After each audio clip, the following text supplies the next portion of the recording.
Donc, bonjour tout le monde. Donc, on entame notre dernière conférence pour conclure la journée ou bien les 2 jours du 25-26 qui ont permis d'avoir plusieurs conférences constructives par rapport au domaine culturel. Et on va clôturer aujourd'hui avec la dernière thématique, celle des droits d'auteur, qui constitue un moteur essentiel pour le secteur culturel, étant donné son importance, que ce soit au niveau local ou bien international. Donc déjà, je vais commencer par dire que nous sommes très heureux d'avoir la vice-présidente, Madame Yvonne Chaka Chaka, parmi nous. Madame Yvonne, c'est une artiste de renommée, très connue dans son pays et au niveau international. Donc c'est un honneur pour nous de l'avoir parmi nous, bien sûr avec les autres directeurs du bureau de la gestion collective. Donc je vais faire une petite présentation de l'ensemble des intervenants et on commence notre débat par la suite. Donc nous avons Monsieur Marc, qui est le directeur du bureau SAMRO au niveau de l'Afrique du Sud. Il y a Monsieur Serge, directeur général adjoint du Côte d'Ivoire, le Burida. On a Monsieur Alib, directeur général de la SODAV, Sénégal. Madame Yvonne Chaka Chaka, vice-présidente de la CISAC. On a John, qui est le directeur général de la société namibienne. On a Jotam Kapasso, Afrique du Sud. Et on a notre cher collègue Salah Sharkawi, qui va traiter la question du droit d'auteur dans notre pays, le Maroc. Donc on va commencer par Marc et on clôture par Madame Yvonne Chaka Chaka. C'est bon? Donc la parole est à toi, Marc. Bonjour, Madame et Monsieur. My French is terrible, but I'm going to do this in English and hope that you're able to get the translation properly. I'll just talk about 2 things really. The one is copyright as it exists in South Africa and what has happened in South Africa for SAMRO in relation to COVID-19.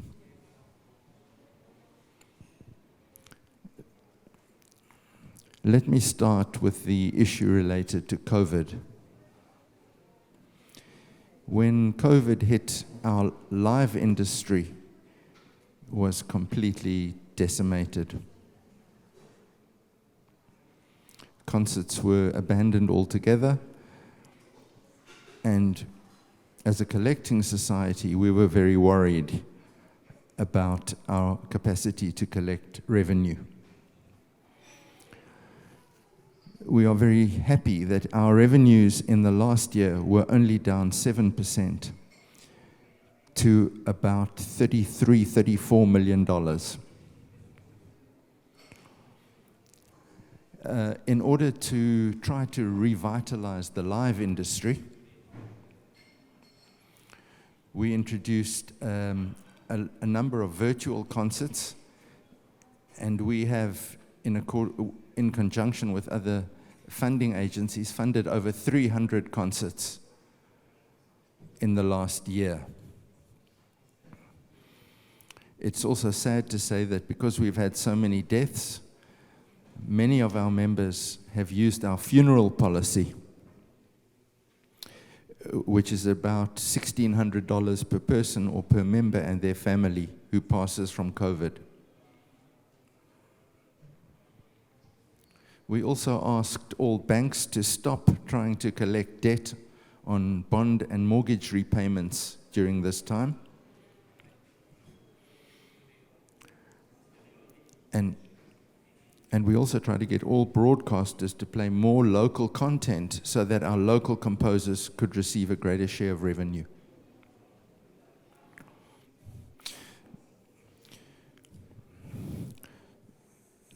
So the situation is not as bad in South Africa as we thought it was going to be.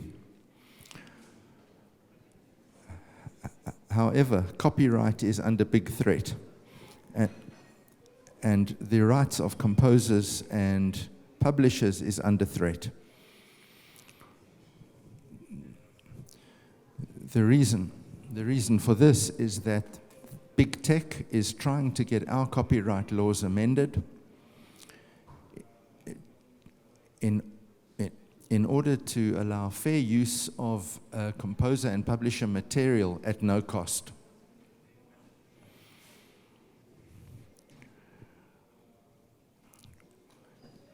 We are fighting this very, very strongly because we believe that if a domino falls in South Africa, then it will happen in the rest of Africa as well. I think now more than ever, African countries have to stand together, because only standing together will we be able to withstand the pressures on copyright collection in our territories. This is a big panel, so I'm going to hand over to Serge, and then we'll take questions afterwards. Ok, merci, chers collègues. J'aimerais pouvoir, déjà, bonjour à tous, bonjour mesdames, bonjour messieurs. J'aimerais pouvoir inscrire la thématique dans un cadre plus général. C'est vrai que la Covid a la particularité d'avoir interrompu, je dirais, tout le processus créatif et tout le processus d'expression de l'art, mais en Afrique en général, il y a tout un ensemble d'événements qui empêchent l'expression de l'art.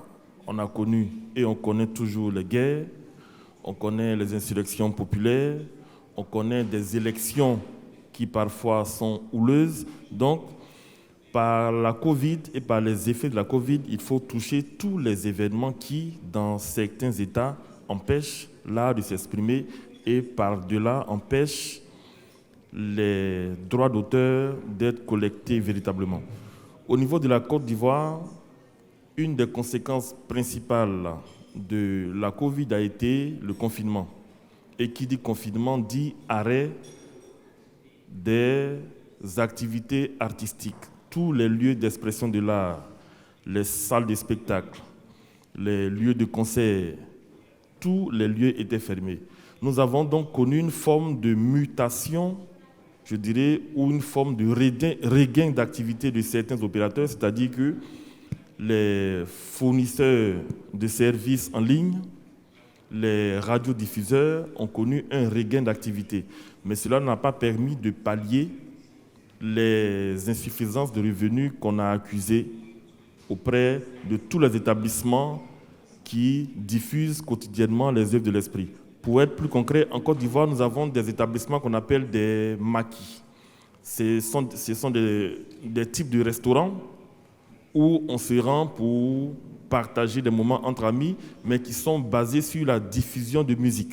Nous avons des bars, nous avons des boîtes de nuit, mais tous ces établissements étaient fermés du fait de la Covid. Et vu que le Burida n'est pas une structure publique, l'État du Côte d'Ivoire ne verse aucune subvention du Burida et nous n'avons pas pu obtenir de l'État du Côte d'Ivoire de subvention. Nous étions donc à un stade où les recettes étaient quasiment nulles, puisque même si le droit d'auteur est payable par avance, mais il fallait être confronté à la réalité qui fait que les opérateurs qui versent les recettes au Burida avaient cessé de fonctionner. En termes de mesures pour accompagner nos titulaires de droits, parce qu'il fallait bien réagir, nous avons réalisé des répartitions anticipées, c'est-à-dire que c'est un peu une goutte d'eau dans la mer, puisque des répartitions qui auraient dû, par exemple, intervenir en septembre ont été plutôt faites en juin. Ce qui revient à dire que lorsque le mois de septembre interviendra, les mêmes titulaires de droits qui habituellement avaient des revenus n'en auraient plus. Nous avons aussi mis en place une forme de caisse sociale qui nous a permis de venir en aide aux plus démunis, ceux qui rencontraient des problèmes de santé, mais comme je l'ai dit, c'était véritablement une goutte d'eau dans la mer et la difficulté à laquelle nous avons été confrontés, c'est que tous les services en ligne qui diffusaient à profusion, donc qui avaient profité de la crise pour avoir davantage de clients, n'étaient pas forcément en règle vis-à-vis du respect du droit d'auteur. Je ne vais pas citer de nom ici, mais je parle de tous les services qui font de la VOD, tous les services de streaming de musique, qui pour la plupart du temps en Afrique passent entre les mailles du filet et prennent plaisir à grossir sur le dos des artistes. Pour le moment, avant d'aller plus loin, et pour ne pas monopoliser la parole, je passe le micro à mon très cher frère. Voilà, merci beaucoup. Bonjour à tout le monde. Déjà, laissez-moi exprimer tout le plaisir que j'éprouve à partager avec vous ces moments, parce que depuis quelques jours, nous sommes là dans un moment de fort bouillonnement culturel, de forte activité culturelle. Et je pense qu'effectivement, l'Afrique étant une et unie, je pense qu'il est toujours bien de pouvoir partager nos expériences dans des cadres comme ça. Donc, pour faire suite à ce que viennent de dire mes frères, je pense qu'au Sénégal également, nous avons une autre expérience face à la Covid. Comme dans tous les pays du monde, je pense que nous avons été confrontés à des mesures restrictives qui ont été gérées de manière plus ou moins pareille, peut-être avec quelques différences pareilles, avec quelques différences près. Donc déjà, au niveau de la SODAV, il faut dire que c'est le conseil d'administration qui a d'abord décidé de mettre une enveloppe à la disposition des artistes sans confusion de ce qu'ils perçoivent en termes de répartition, pour donner un certain montant à tous les auteurs membres de la SODAV. Et après cela, maintenant, il y a eu des avances sur répartition. Pas répartition anticipée, comme le disait mon frère, c'était un système un peu similaire, très proche, mais avance sur répartition, c'est-à-dire, comme on était dans un contexte de restriction administrative, il n'y avait plus de spectacle, il n'y avait plus rien, il fallait voir. Ce que nous avons fait, c'est-à-dire prendre 70% de la moyenne des dernières répartitions. Donc, vous verrez que ce sont ceux qui bénéficiaient de répartition qui vont bénéficier de cette avance sur répartition. Parce que si vous n'aviez pas bénéficié, on n'aurait pas de base de calcul, de paramètres de calcul pour pouvoir le faire. Donc, c'est 70% de la moyenne des 3 dernières répartitions que nous avons calculées et que nous avons remis à tout un chacun. C'était une forme d'avance sur répartition, mais qui reposait sur des éléments pondérables. Donc, il s'en est suivi encore une autre avance sur répartition basée toujours sur le même pourcentage, 70% de la moyenne des 3 dernières répartitions. En plus de l'aide sociale que le conseil d'administration avait fait et qui constitue un don. Mais à côté de cela, quand même, je ne saurais occulter l'action comme on dit, je ne saurais occulter l'action de l'État sénégalais. Parce que l'État sénégalais a mis une enveloppe de 3 milliards de francs à la disposition des acteurs culturels du Sénégal. Et de ces 3 milliards de francs, 2 milliards ont été remis aux associations professionnelles et 1 milliard à la société de gestion collective. Alors, un cahier de chargement était remis par le ministère de la Culture et de la Communication qui me demandait d'en faire une distribution sur une base égalitaire. C'était extrêmement important parce que ça venait à son heure. On était à 3 jours de la fête de l'Aïd el-Kébir. Vous voyez que c'était tellement bienvenu, tellement important. Alors nous avons fait ça. C'était très médiatisé, mais franchement, c'était très apprécié. Donc voilà en termes d'action ce qui a été fait. Mais juste aussi, permettez-moi de livrer mon analyse sur le Covid et ce que ça a amené comme impact, comme changement au niveau de la gestion collective. C'est vrai qu'il y a les mesures, c'est vrai que partout, les perceptions ont baissé, donc en conséquence, les répartitions, mais quand même, il y a un intérêt. Vous savez, comme on le dit, le changement social part toujours de certains facteurs nouveaux et bouleversants. Je pense que ça a permis à tout l'écosystème de la culture de repenser son modèle économique. Autant les exploitants ont repensé leur modèle économique, autant les sociétés de gestion collective ont repensé leur modèle économique. Pour ce qui est des exploitants, je pense qu'on a vu que toutes les chaînes de télévision organisaient des live-concerts. Et vous voyez que ces live-concerts ne font pas partie de la convention du contrat de représentation générale qui les lie aux sociétés d'auteurs. Donc, à partir de ce moment, il fallait que nous nous adaptions et que nous prenions cela en compte dans nos négociations avec ces gens-là. Dans l'immédiat, il fallait qu'ils payent une redevance supplémentaire à la redevance habituelle que ces diffuseurs payaient. Ça, c'est un. Mais d'un autre côté également, ça nous a permis de mettre l'accent sur le numérique et le digital. Par exemple, moi, dans mon dernier rapport d'activité, il était clair que plus de 50% des perceptions effectuées par la SODAV provenaient du numérique et du digital. Effectivement, on est dans un contexte nouveau. Il faut que nos sociétés aussi essaient de s'adapter à ce nouveau contexte. Et je pense que nous allons revenir sur cela, juste pour passer la parole, mais je pense que nous aurons, à l'occasion de cette instance-là, à beaucoup échanger sur des pratiques. Même si le discours peut sembler technique, on essaiera de digérer et de rendre ça plus léger. Je vous remercie. Merci.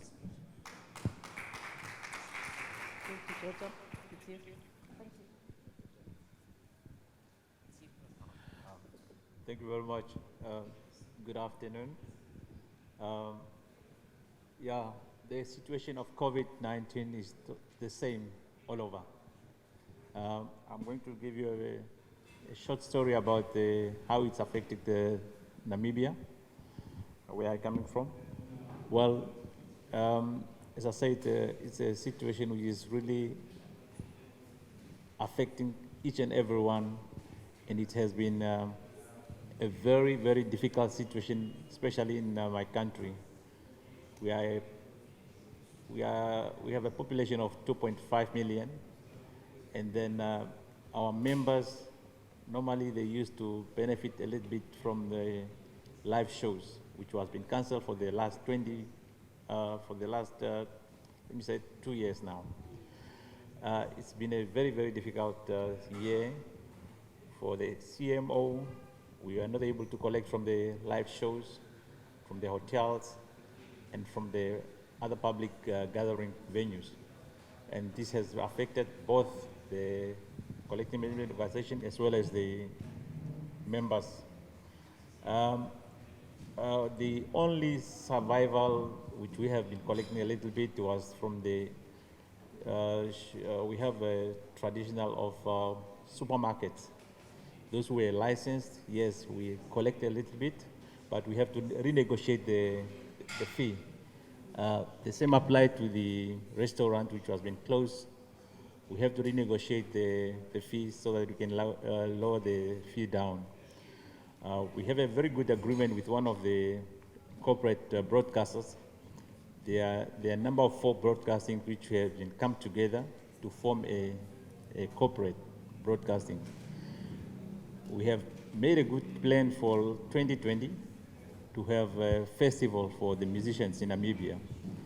And then just after we finished with our agreement, the COVID restriction has started, and then they even able not to pay the fees they're supposed to pay.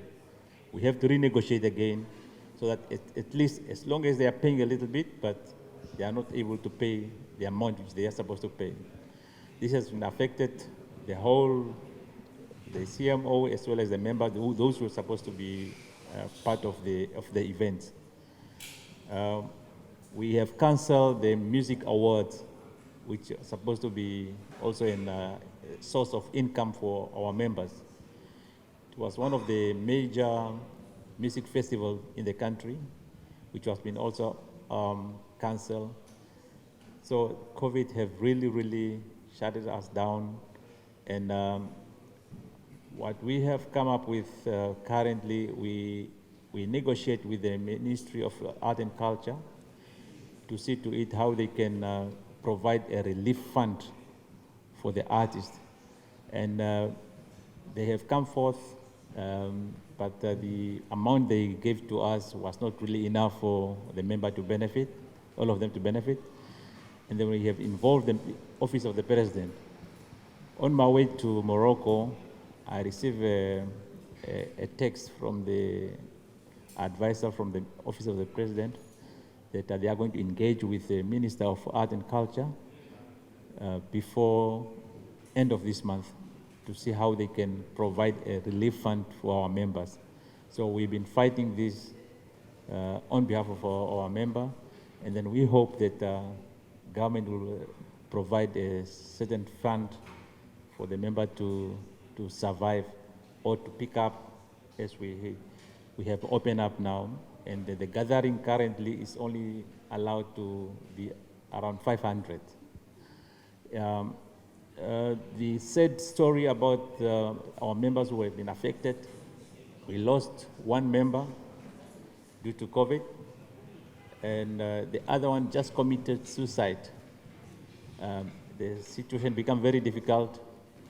He was not able to sustain himself, and then he committed suicide. We have a prominent music producer in the country who was also affected depressions, and then I visited him twice, and we counseled him. He was under the care of the doctor, as he was one of the really, actually the best music producer in the country. And I have arranged some of the corporate companies and managers to try to see how they can help him. But I spoke to him before I came to the meeting, but he's tried to recover. And then I think we need to motivate our members and artists just to be positive. We know that the situation is very difficult, but we should have hope that one day we will be fine again. Finally, I would like to thank the organizer of this event and the theme of women in jazz, African women in jazz. Yes, the jazz music or the African music is a healing. It's a healing tools to our people in Africa and all over the world. Keep it up, doing good music. I'm for sure that the music will heal for those being affected by this situation. I thank you and look forward for the success of this event.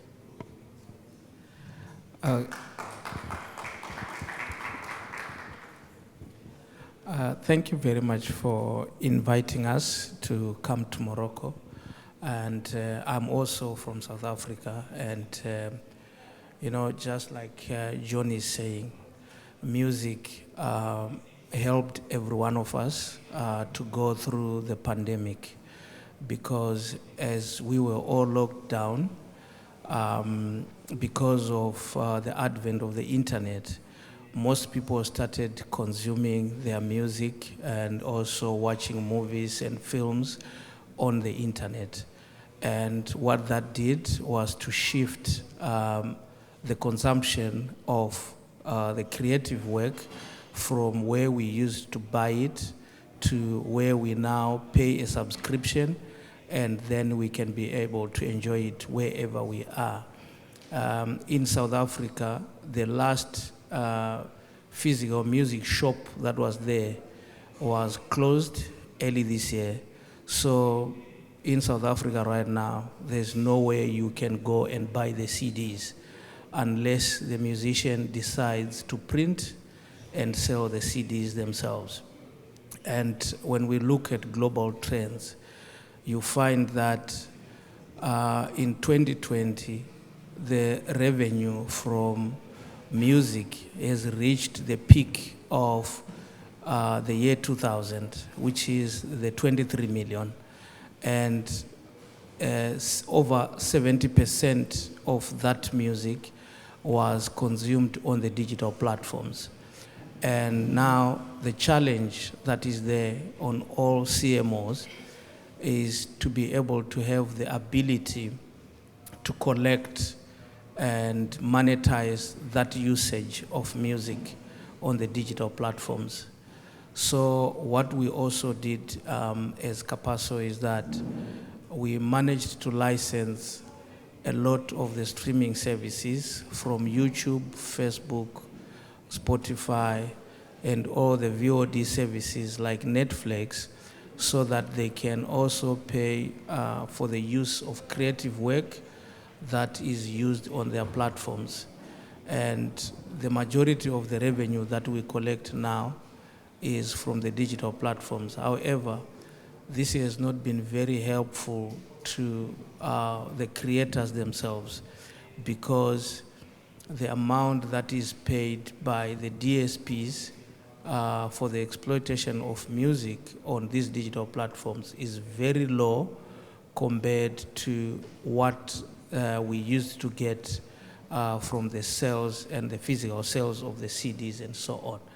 And again, there are also a lot of technological requirements that are needed to be able to match the digital processing reports to the repertoire database for us to be able to identify the works that have been used and also be able to pay correctly.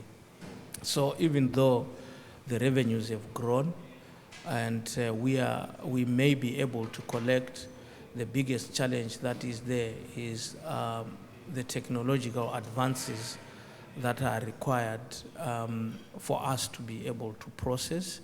So what we have done, as a lot of CMOs on the continent as well, is to come together as a hub through CSAC so that we can be able to license all these digital services and be able to process collectively for the benefit of our members. So, but it also requires the members themselves to be able to have their data in order, because as we move into the digital era, data has become very valuable, such that as we go along without data that is arranged in a proper way, it will be very difficult to distribute the money, because there are a lot of identifiers that are needed on the digital sales reports in order to be able to allocate correctly. So I would like to encourage every creative person to be able to put their metadata in order so that they can be able to benefit as we all enter into the digital era. I thank you. Merci. Bonjour tout le monde. Je vais vous parler du BMDA pendant le Covid. En ce qui concerne les perceptions des droits d'auteur ont baissé considérablement.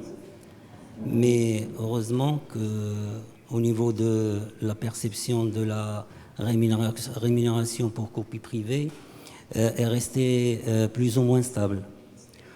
Alors, c'est pour cela que, bien sûr, après avoir reçu les recommandations de la CISAC et de l'UNESCO pour son programme, dans le cadre de son programme Resili Art, alors la vision de la direction du BMDA, en la personne de Madame la directrice, a vu qu'elle a établi un plan d'action pour pouvoir l'exécuter, pour surmonter un peu les difficultés des créateurs et des artistes.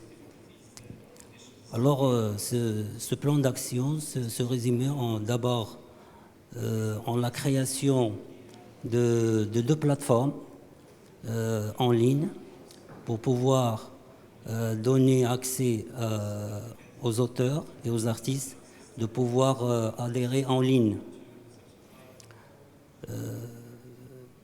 La deuxième chose aussi, c'est une caravane a été organisée dans nos provinces.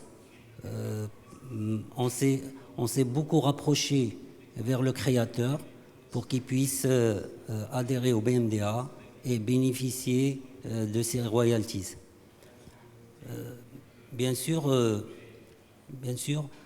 BMDA s'est retrouvé avec une autre base de données qui est devenue le double qu'on avait en premier.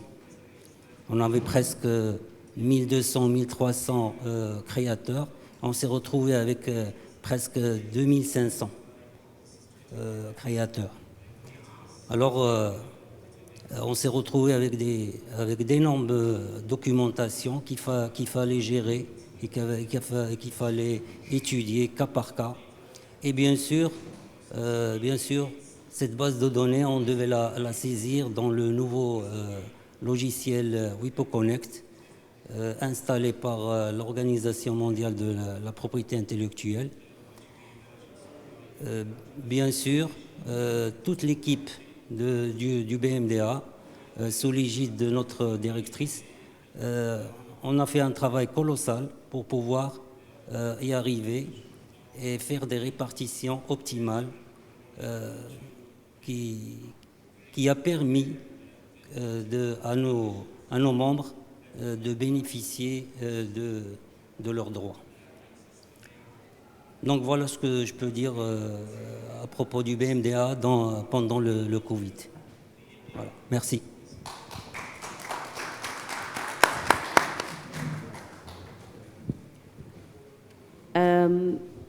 Is it bonjour? Bonjour. Bonjour. Bonsoir. Bonjour. Bonjour. Okay. Bonjour. Je m'appelle Yvonne Shaka Shaka. That's all I can say. Well, I just want to say good afternoon, ladies and gentlemen. Thank you very much for having us, for inviting us to come to this beautiful Morocco, Rabat. It's a beautiful country indeed. I want to thank all my counterparts sitting here, all being men and me being a woman. I want to say to them, thank you, firstly as a mother, as a woman, and a proud African. It hasn't been easy. It's not easy for the creative industry people. But I want to thank each and every one of you for what you are doing as the Vice President of CSAC. I think it's important that we have our own Africa strategy. Since my appointment as the Vice President, we haven't had a meeting because of COVID. But I think it's important, after watching that show last night, I want to thank the organizers of the Women in Jazz. Please put a big hand for them. Where are the ladies? Where are the musicians? Where are they? La majorité est partie. Je pense qu'il y a seulement 3 ou 4 artistes. Oh, I can't hear. Let me listen. Where are they? J'ai dit qu'il y a 3 artistes qui sont partis. Le reste, je pense, ils se reposent à l'hôtel. Où là, ils sont? D'accord, donc ils sont partis faire le test PCR, le test Covid. Mais on va les rencontrer le soir au dîner. Okay. All right. Thank you. Okay. I just wanted to say thank you to the ladies and thank the organizers. Music everywhere is healing. And I think we need to, as Africans, understand each other. From North Africa to West Africa to East Africa to South Africa. We need to understand each other. And with music and the creative industry, a lot can be done.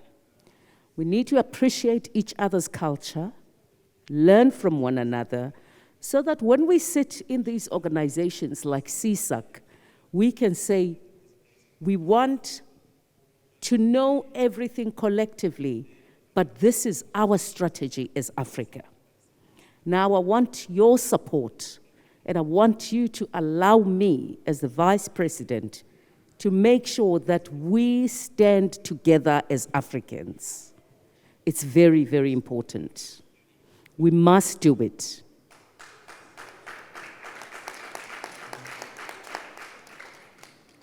We need to be organized as CMOs all the way in Africa. It needs to be done now, sooner, not later than now. Artists are the ones that are bearing the brunt. Now you, for me, are administrators. We need your expertise, guys. I'm a musician too, and I'm an administrator too, but I can't do it on my own. Now, from Mark being a lawyer, Jotam being an accountant, and I'm sure you're something else. I'm sure you are something else as well. Exactly. We?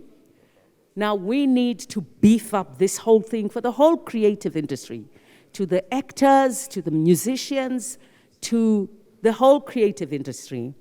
There's absolutely no country without creatives. Every country is determined by their creative people. Whether they are visual arts, or it's music, or it's pottery, we need to respect that. In other countries, those sectors are respected. But in Africa, comme ci, comme ça. It's like if you are an actress, it's okay when you are popular. If you are a clown, you know, if you do, what is this clowning stuff? If you do comedy, they say you're a clown. We need to start making sure that we redress all those things. Governments in Africa do not respect the creative industry. That I can say. They need to begin to respect the creative industry.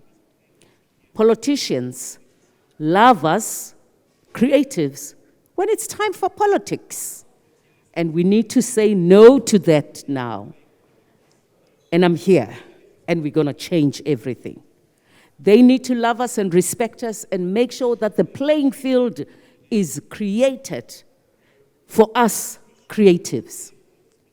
Let me go back to the creative people themselves. We as artists as well need to look and manage our affairs very well as well.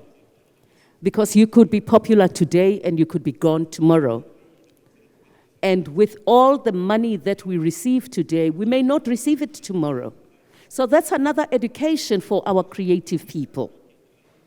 We need to acknowledge the mistakes that we do as creatives as well, and thank those who are in administration positions, and thank them very well for managing our affairs. But we must take charge as well and make sure that we report our music, we report our works, and we know exactly what is happening.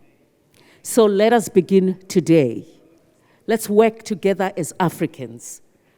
South African music must be known in Morocco. Music from Senegal we must be able to get it easy in different countries, whether it's from Namibia or Moroccan music, Egyptian music. We still don't know each other.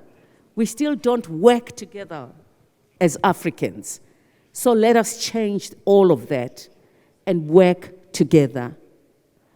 And yesterday, I was introduced to a young man. Did they say it was one of the best rappers in Morocco? Something Cake. Huh? Toto.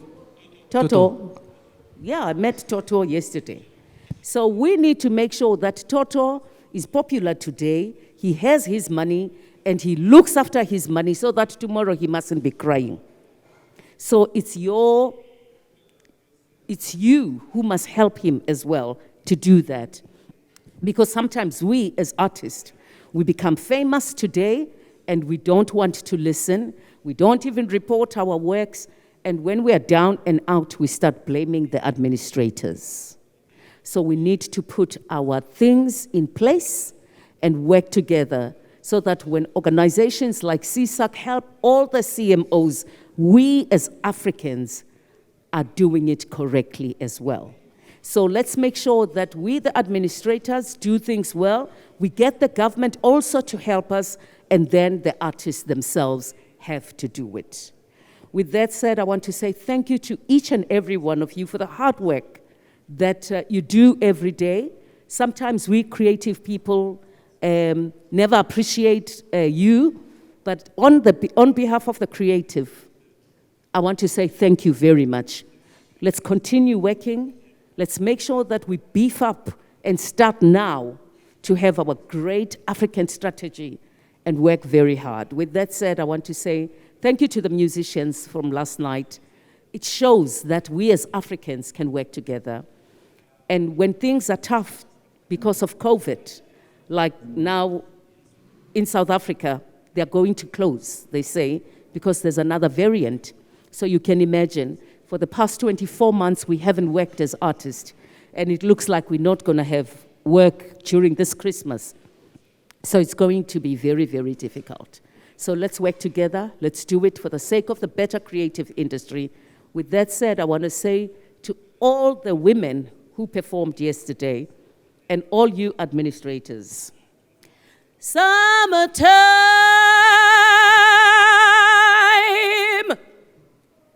and the living is easy. Fish are jumping,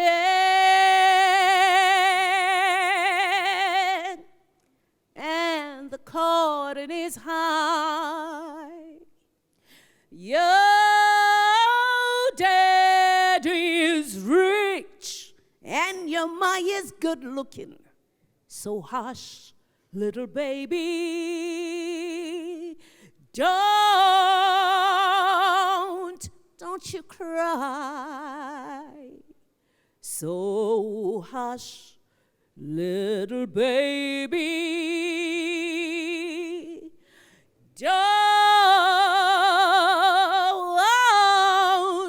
don't you cry.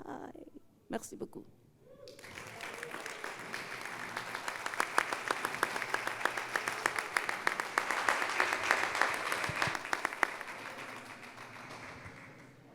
Un très grand merci à Madame Chaka Chaka pour son intervention sur le fait qu'elle a mis l'accent sur le fait d'adopter une stratégie unique qui va réunir le continent africain au moins pour protéger les droits d'auteur des artistes, créateurs et compositeurs et auteurs.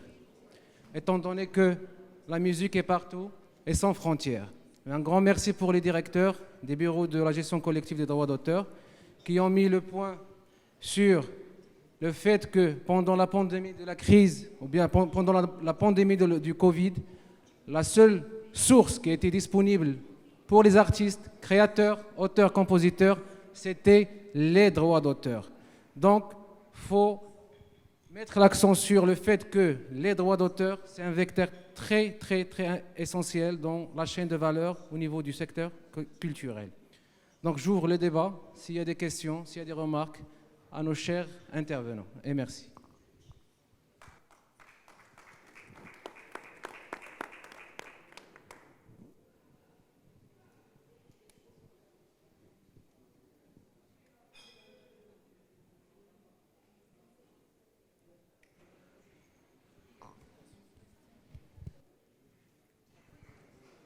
So I will ask in English because I think most of you speak English.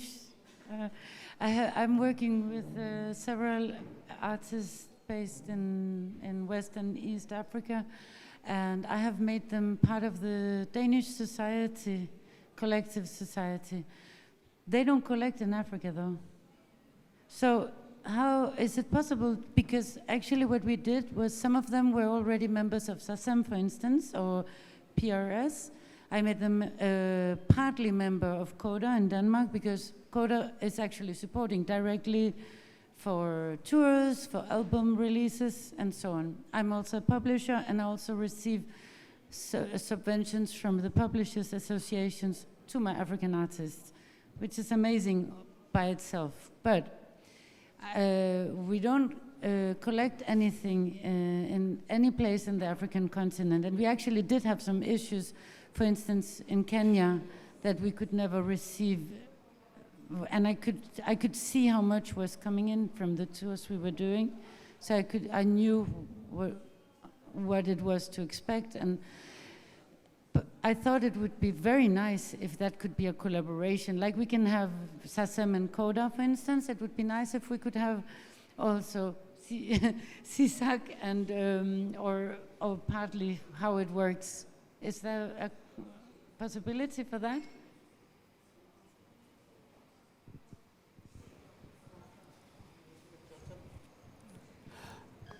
Okay. Yes, there is a possibility for that.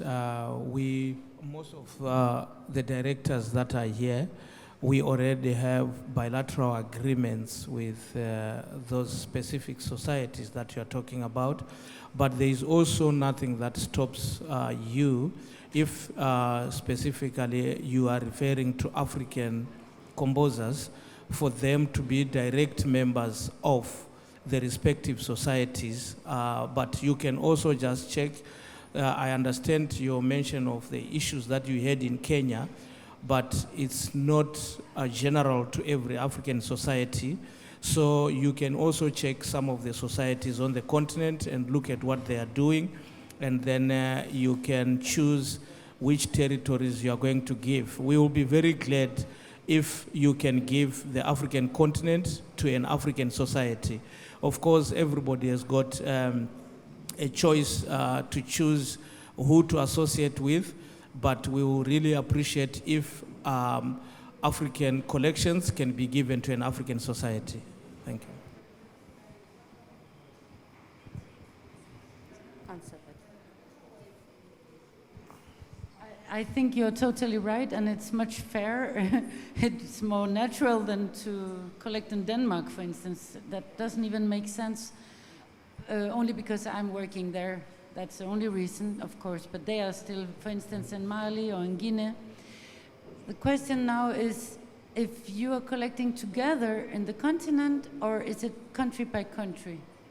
Because if it's in the continent, I think it could be very interesting. I love, for instance, the idea, or what you say, that you have to know each other's music. It's so important and so beautiful. Of course it has to be like that. Could it also be that the societies collaborate as a union? Oui, voilà, merci beaucoup. Si j'ai bien compris, je voudrais commencer par lui demander une précision. Est-ce qu'elle est dans une CMO? Est-ce qu'elle est dans une société de gestion collective? Elle représente une société de gestion collective? Ok, très bien, merci beaucoup. Donc, avant d'en venir à cela... Ok, d'accord, vous êtes en Gambie? Ok, d'accord, ok. Voilà, donc ce que je disais, donc c'est très bien, je vais y venir. Mais avant cela, c'était pour répondre à votre dernière interpellation. Effectivement, nous sommes organisés en collectivité. Si nous sommes ici aujourd'hui, c'est dans le cadre du comité africain de la CISAC. Et nous constituons le comité exécutif du comité africain de la CISAC. Elle est vice-présidente parce qu'effectivement, chaque continent a une vice-présidente à la CISAC. Donc, elle est là pour l'Afrique. Il y a le directeur Afrique de la CISAC qui devait être là, qui malheureusement n'a pas pu venir, mais qui va participer en ligne dans des travaux futurs. Donc, déjà, nous sommes organisés et nous avons des accords de réciprocité entre nos différents bureaux, agreements between our societies. No. OK. But, je voudrais préciser aussi, effectivement, il est important que nous ayons des contrats. Mais il faut comprendre que, vous savez, ces contrats sont calibrés selon les besoins des différents continents, selon les besoins des différentes parties. Et au sein du comité africain de la CISAC, on a travaillé sur un modèle de contrat de représentation réciproque que les membres du comité africain comptent passer avec les autres pays. Parce que vous savez, en matière aussi de contrat, il faut que ce contrat puisse intégrer vos réalités propres. C'est pourquoi, généralement, quand on parle de contrat, je suis très ouvert. Mais tout en étant très ouvert, je souhaiterais que ces contrats prennent en compte les préoccupations africaines.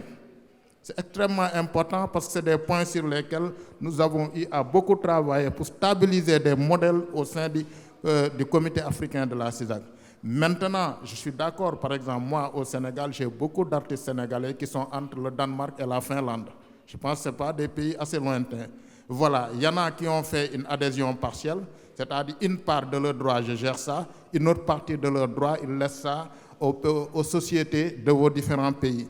Donc nous serions très intéressés d'avoir un contrat avec vous, mais il faudra qu'on voit les termes du contrat, que ce soit vraiment aussi avantageux pour nos artistes. Donc là, il n'y a aucun problème, nous sommes très ouverts. Merci. Okay. Des questions? Oui, je voulais juste apporter une précision. C'est que tout à l'heure, vous avez souhaité que les CMO africaines agissent en collectivité, mais l'important de savoir, je sais que vous ne l'ignorez pas, la gestion collective est exercée sur une base territoriale. C'est-à-dire qu'il y a peut-être des questions pour lesquelles nous avons des vues communes, pour lesquelles nous avons, je dirais, des stratégies communes, mais votre intervention en Afrique se fera sur la base individuelle auprès de chaque société. Et si, par exemple, je prends un pays comme le Cameroun où il y a plusieurs sociétés, vous serez obligé de contracter avec chacune d'elles, sauf si, par entente, l'une d'elles a donné mandat à une autre. Je ne sais pas si vous me comprenez. Donc, après avoir contracté avec la SODAV, vous prendrez le soin de venir en Côte d'Ivoire pour contracter directement avec le Burida, parce que jusqu'à preuve du contraire, nous n'avons pas donné mandat à la SODAV pour nous représenter. Le territoire ivoirien se gère par le Burida, celui du Sénégal par la SODAV. C'est pareil pour l'Afrique du Sud, où par exemple, vous voyez, il y a deux sociétés, il y en a plusieurs, des sociétés qui gèrent différentes catégories de droits. Bon, aujourd'hui, puisque nous intervenons plus en matière de musique, je pense que c'est sur ce champ-là que nous restons. Merci.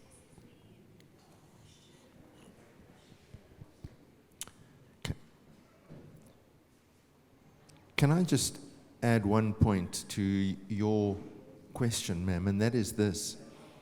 You always have to be aware of where your composer is earning the most money. Because if they are earning and they are playing, for example, in Kenya, but you are a member of the Danish society, the money has to flow from Kenya to Denmark, then it's got to be ingested there, and it'll probably take 2 years before the money comes back to the composer. So you do need to look at where the money is being earned so that you can get the majority of the money in as quickly as possible from that society.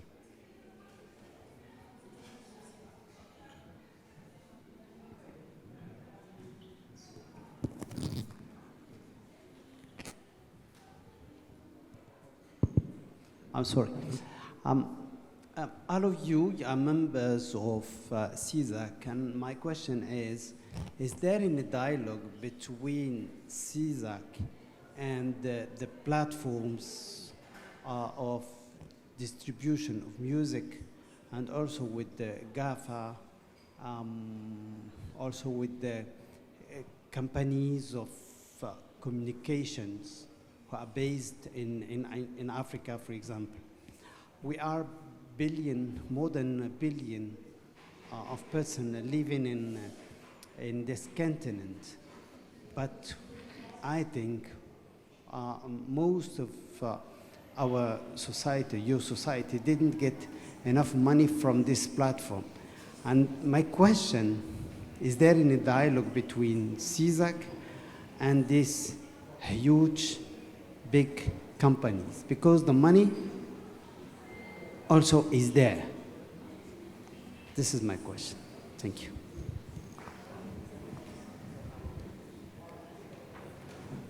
Thank you very much. So, in terms of licensing, it's not really a CISAC matter. At CISAC level, we meet and we share ideas on the best practices. And I think Sage mentioned earlier that copyright is territorial, so each society covers their own territory. But there are situations where certain societies can then agree and approach the big companies together, obviously because of the challenges that are there. For example, within CISAC, we have about 25 African societies right now that have come together, and we at Capasso are assisting with the technology, where we have licensed all the major DSPs, especially the multi-territorial DSPs like YouTube, Facebook, Spotify, Deezer, and all that, where we have been able to license them and get the money in. But the biggest problem, which also the Vice President was talking about, and my colleague here also spoke about, which is the issue with data. Because you can imagine about, as of last year, about 40,000 songs were being uploaded on Spotify alone on a daily basis. So you can see that there is millions of works that are there and streamed every day. Some are streamed for the whole track, which is 5 minutes. Some are streamed as a test for 2 seconds. And every one of those creates a transaction which needs to be processed. And it needs a lot of investment in data management to be able to then allocate that money. So the problem that we currently have is not really about licensing, because we now have the licensing, but the problem that we have is data management. And I think this is where my good friend here comes in, because that's his expertise to be able to manipulate that data. So we need to have a strategy on how do we manipulate that data and benefit from the usages that happen on these digital platforms. Ok, je me permets juste de faire un additif. Donc, la CISAC est, comme il a dit, la Confédération internationale des sociétés d'auteurs et compositeurs qui rassemble toutes les sociétés qui gèrent le droit d'auteur et des compositeurs dans le monde. Ce n'est pas juste une structure africaine. Au sein de la CISAC, nous avons un comité africain. Mais, bon, je ne reviendrai pas sur ce qu'il a dit, mais je voulais juste insister sur les données. L'identification des œuvres sur le digital est le défi majeur avant même de parler de gestion de droit. Pour prendre une image, imaginez que vous mettiez votre enfant au monde sans le déclarer à l'état civil. Il vivrait, il parcourrait la vie sans avoir de nom, de prénom, et en cas d'accident, il serait difficile de l'identifier. C'est pareil pour les œuvres sur le digital.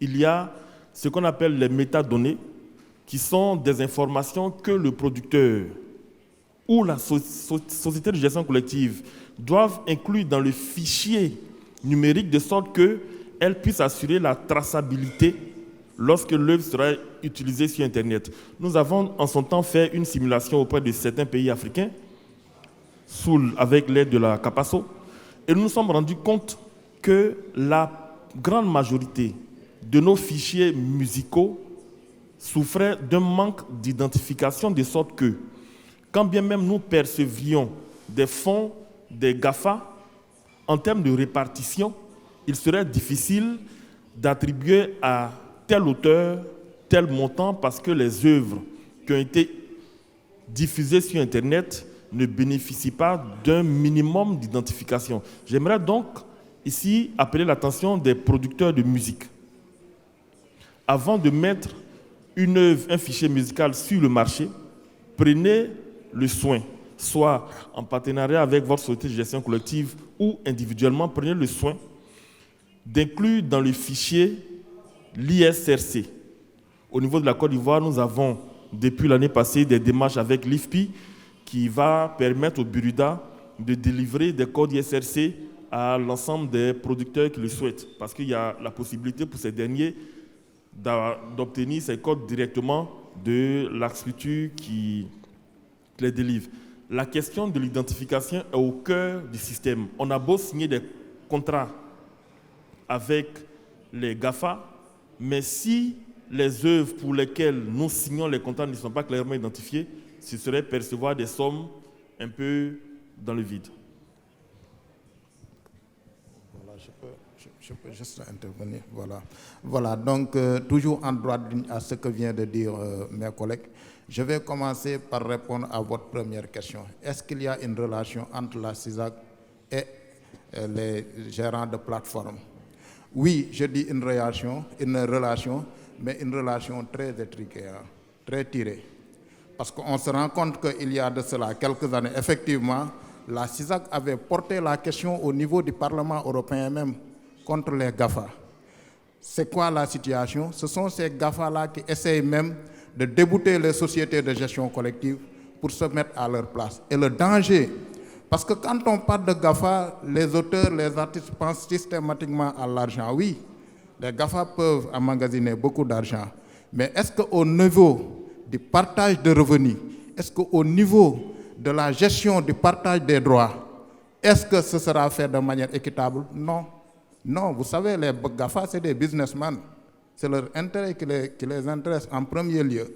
C'est pourquoi le système de la gestion collective demeure toujours le système le plus sûr pour l'artiste, parlant socialement et économiquement pour les industries culturelles. Néanmoins, on ne peut pas faire sans les GAFA parce qu'on est dans un monde où le digital prédomine. Donc, c'est quoi la solution? Effectivement, mes amis en ont parlé, mais je crois qu'ils ont oublié de parler de deux projets. L'un est en train d'être exécuté, je vais y revenir, c'est le WIPO Connect, mais il y a un autre projet, effectivement, qui a été discuté au niveau du comité africain de la CISAC, c'est pour créer un hub africain, où toutes les sociétés vont mutualiser leur répertoire, et mutualiser leur répertoire veut dire attribuer à chaque auteur un identifiant IPI, Interested Party Identification, un numéro d'identification international. À chaque œuvre, un code d'identification international, et je pense qu'à partir de ce moment, on serait très bien armé pour faire face aux GAFA. Mais malheureusement, c'est un projet qui bute à des soucis financiers. Par contre, il y a quand même une solution que l'Organisation mondiale de la propriété intellectuelle est en train de proposer avec le WIPO Connect Project. Je pense que le Maroc est parti à ce projet, la SODAV est partie à ce projet, et c'est un projet qui nous revient à 0 francs. On vous demande juste une infrastructure, vous le faites. Pour l'identification, il faut se dire que pour avoir des codes d'identification pour un auteur, il fallait écrire à la SUSA, peut-être attendre 2 mois, 3 mois ou bien plus pour avoir ça. Mais avec le WIPO Connect, c'est sûr qu'à terme, vous le faites au bout de 48 heures, vous pouvez avoir les identifiants dont vous avez besoin. Je pense que cela un excellent, en tout cas une excellente solution au problème des GAFA et qui nous permettront de pouvoir, en tout cas, coopter, maîtriser toute la déperdition de droits que nous avons. L'idée de ces hubs est extrêmement importante parce que le WIPO Connect sera érigé comme un hub avec des nœuds pour les différents pays et pour les différentes régions du monde. Ils seront intéressés. Et surtout, c'est un projet qui a été développé à l'intention des pays africains. Et l'intérêt avec le WIPO Connect, c'est que ça repose sur un contrat qui lie l'Organisation mondiale et la CISAC. Ce qui fait que le WIPO Connect va se nourrir des données, des informations qui sont fournies par la CISAC, et c'est extrêmement important qu'on le sache. Parce que vous savez en Europe comment est-ce que les sociétés de gestion collective font face aux problèmes des GAFA. Ils sont organisés en hubs.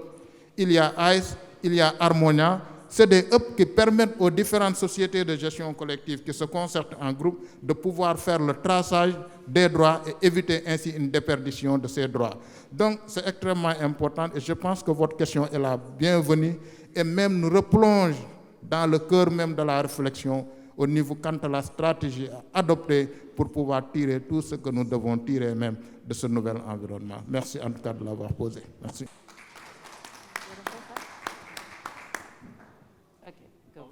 Thank you. My share is very short. I just want to give you a practical examples of what happened. Yes, all right, sorry.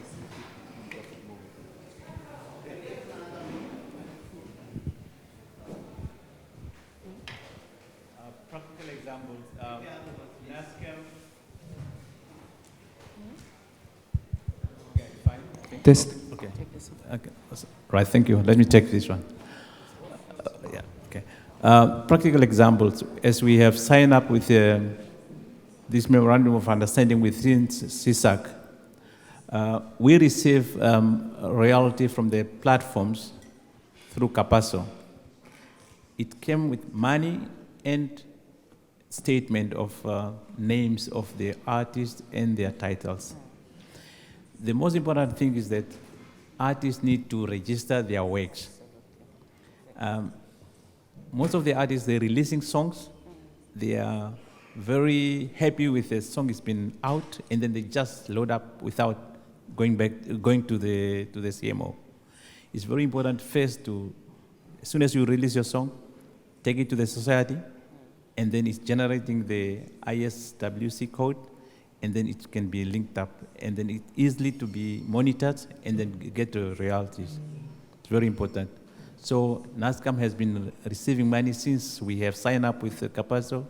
We are receiving enough money, and then we give it to our members. Thank you.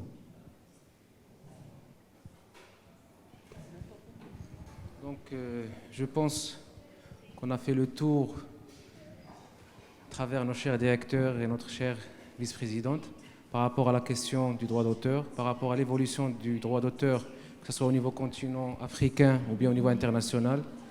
Donc je pense qu'on a atteint la fin de ce débat très riche en termes d'expérience, en termes de savoir.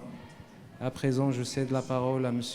Brahim Zened pour conclure ce qu'il a débuté.